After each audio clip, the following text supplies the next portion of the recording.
Ladies and gentlemen, I'd like to welcome you to the 1971 U.S. Grand Champion chess match here at the Fontainebleau in Miami. Jules Magnusun versus Michael McIntosh. It is agreed upon best of three championship series to determine who is the United States Grand Champion. Jules Magnusun is a solid, well, frankly, he may be the greatest open move player currently in the world. However, today, how well you open doesn't always dictate how well you play or how well you finish. But it is argued that Jules Magnusun is maybe the best in the world. Today we're going to find out who's the best in the United States. McIntosh, generally good, strong opens. However, he tends to find himself in tight spots in the middle of most matches. However, he's here because he finishes strong. Backstage, the two contestants drew straws, and Jules Magnusun is going to be white in the first game. And let's now tune in to see his first opening moves. Magnusun using the A column, 3. And in his opening moves, he's going to pull 3 pawns off the board in a display of not quite groundbreaking, but really getting done what he must get done. Pawns score Magnusun here early, 3. Let's see how McIntosh continues to work through this opening round and what he's able to accomplish. He's going to get 2 pawns, and we have got a battle in the trenches between the grunts. People undervalue pawns in chess. Pawns can actually be pillars in a sound chess game. And early on here, Magnusun has the advantage it looks like on the board.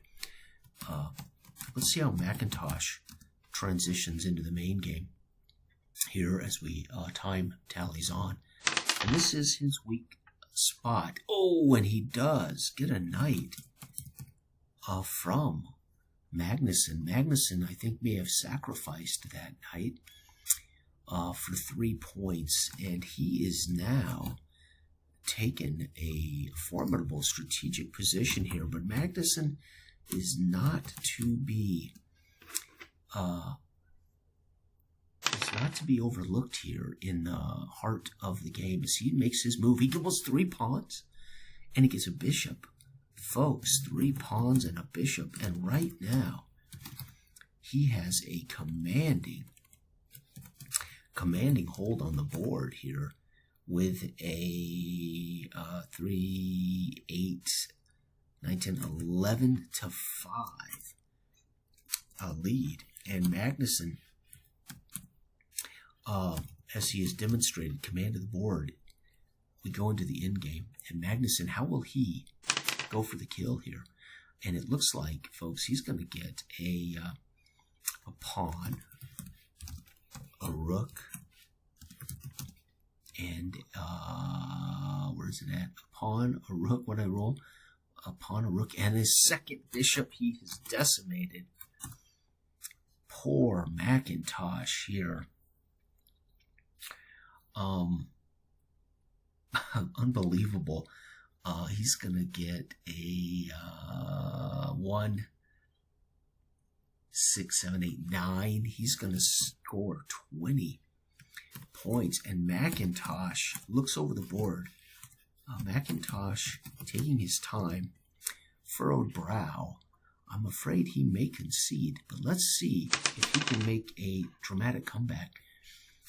He manages to work out a pawn and a bishop in this beautiful chess match, and that's going to be another 11 points worth of work, but he will concede as McIntosh pushes his king over. Let's see, McIntosh. Actually, I think the rules state 5 plus is a straight checkmate. So it's going to be Magnusun in for the kill. Has done too much here. Magnusun with a checkmate in game 1. Wow, unbelievable. So McIntosh really failed in the opening. I should say, or technically, McIntosh in the this is the main heart of the game, and then the end game, McIntosh just didn't do enough to protect his big pieces, his bishops and his rook, and again he sacrificed many pawns here. Magnusun wins game 1 with a checkmate. And they take a nice smoke break. Magnusun, he said the biggest challenge in his career as a chess player is finding himself in some of these places won't allow him to smoke. He really prefers chess in Europe, as smoking is incredibly popular over there. And not to mention a little whiskey and soda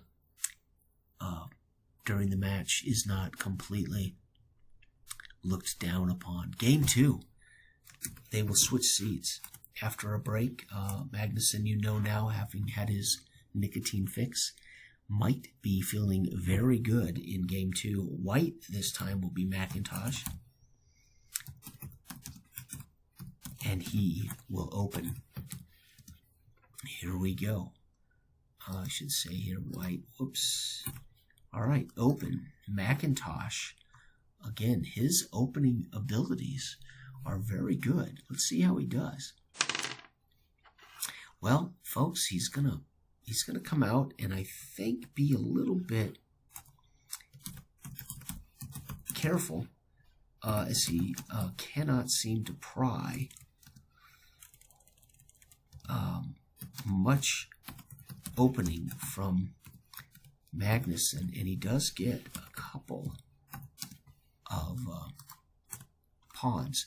Magnusun being one of the best opening players in the world, or at least here in the United States, they are going to find themselves early, both playing a little close to the vest, as it's tied here as we move into the middle of the game, and we'll come back from this commercial break and see where Magnusun's at on the board. Again, a very strong player from top to bottom is Magnusun. He's going to get a couple of more pawns and a knight. That's going to give him a total of 4-9. Make sure that knight, what is that knight worth? Oh, knight's only worth 3. So 5, 6, 7. He's going to have 7. Oh, leaving the door open for McIntosh to push. He needs to win this, or it will be over in 2 games. And Magnusun will be declared the United States Grand Champion here in this agreed-upon best of 3 tournament. Here we go. And the main portion of the game for McIntosh, this is where he is the weakest. But he is going to be winning on the board. It appears that he has the upper hand, as he is going to get a 3 pawns and a bishop. Folks, I think McIntosh maybe have the upper hand here. That is 5, 6, 7, 8, 9, 10. He does seem to have the upper hand as we transition. And McIntosh here in the final moments, as it is a tight match. Magnusun might be playing a little pressured because he's starving for a little nicotine. You never know how well, when the pressure's on, these smokers can handle it. We have seen them go belly up more than once. Magnusun with a B10 talent here for, he does well, getting 2 pawns and a rook here. And that's going to give Magnusun maybe enough to win this game. Rook is worth 5, 6, 7. He had 7. He's going to have 14 points. Folks, that's McIntosh. Whoops, wrong guy. McIntosh is a B. I rolled the 4, so it's McIntosh. Sorry. 10 and 5, 6, 7. 17 for McIntosh. Let's see if it is enough to push on to a third game. Mags, who is a strong player from top to bottom, feeling a little nicotine pressure. He's going to take the bishop for 3, but I think that's not going to be enough, as McIntosh will go in for the kill. Maybe? Let's see. Losing player concedes. There it is. Mags concedes. The question is it for the crucial, for the nicotine fix? This will be the begging question. If Mags goes on in the third game to lose this U.S. championship, there will be many who think he conceded because he was in need of a nicotine fix. Game 3. They're going to flip a coin here on live television, folks, and they're going to allow McIntosh the right to call it. And he wins it, and McIntosh decides he's going to go second. So he's going to grant Mags white here in the last game. It might be a huge mistake, strategic mistake, but let's see. As the by the way, it is knotted up, all tied, 1-1. All right, Magnusun, you know, probably spent time getting maybe 2 cigarettes breathed in deep into the lungs before starting this, as you would hate to concede the match again. Magnusun, again, the strongest starter in the country. 3 pawns and a knight. My gosh, he's looking good early, folks. With 8. Outstanding. Can McIntosh push the challenge? Let's find out. McIntosh, no, he is thoroughly outplayed early, folks. It looks as though Mags didn't need much time to express a strong opening. McIntosh, transitioning into the middle of the game, is gonna unfortunately, well, he not unfortunately does manage to get a knight. That'll give him 6 points. Magnusun can basically put this game on ice here mid-session. 2 pawns and a knight.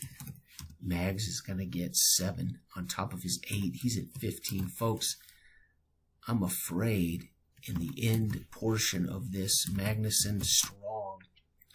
What does he do during the end game? He is going to get a pawn and a bishop. Pawn and a bishop. That is 5, 6 more. 21. I think it's over, folks. I'm not sure McIntosh has it in to pull this out. It looks as though McIntosh, and yes, I dropped a die on the floor. Damn it. McIntosh is going to get a pawn. He's going to, and a rook. Oh, wait, this is good. A rook is worth 5, 6. So he's going to come away with 12. And I think I got the knight wrong. 3. He got a bishop. 3, 4. He got 4. So 19. Sorry about that. 7 points is a straight Magnusun checkmate. Mags is the U.S. Grand Champion with a 2-1 series win. Congratulations for Jules Magnusun from Jules Magnusun sounds like he's from Detroit, doesn't he? No, I don't think so. Not even close. But Jules Magnusun sounds like he's from Greenwich Village. I have no clue. Jules Magnusun. Where would he be from? I don't know. McIntosh? It's got to be from Maine, right? There we go. From Maine. Representing Maine and representing New York City. Greenwich Village. I don't even know if I spelled that right. Holy cow. All right, so what you folks are wondering what the hell's happened? Well, Christopher, who is responsible for literally, I would say, my third favorite time series game ever, roller derby. I've said it before. I love my racing game and my boxing game. Roller derby would actually be among those. I play football more than anything because I love football so much, but he's made truly one of my favorite time sports games in roller derby. Absolutely love it. He made alpine skiing during the Winter Olympics last winter. I have still yet to play it. I'm very sorry I have not yet played that. But it has not, I forget about it, and then it just never crosses my mind. Well, today he surprised me with a very simple 2-page, 3-page rules for chess time, and holy cow, I read it, and I immediately said, this is so fun. So I thought I would share it. I will put this on the Google Drive and share it with anybody out there who would like to enjoy a fictional world of chess players in tournaments. You can create your own chess players right here, and then you have opening games, main games, and end games, and you tally up all of the damage they do, and that will simulate concession, a draw, stalemate, a concession, a stalemate, or a checkmate. And Chris, I want to thank you again, my friend. I don't know what possessed him. Well, I do know. He told me in an email what possessed him to do it. And I'm grateful he did, because this is fantastic. So thank you, everyone. Have a wonderful weekend. I will put chess time up. Again, Chris never ceases to amaze me. And for those who are curious, again, I don't think I should share what he's working on, but he tells me he is using my EG engine for another rare sport that I'm very excited about. So I cannot wait for him to finish that. All right. Thank you, Chris, on behalf of myself and the community for this sweet little 3-page chess time game. Goodbye.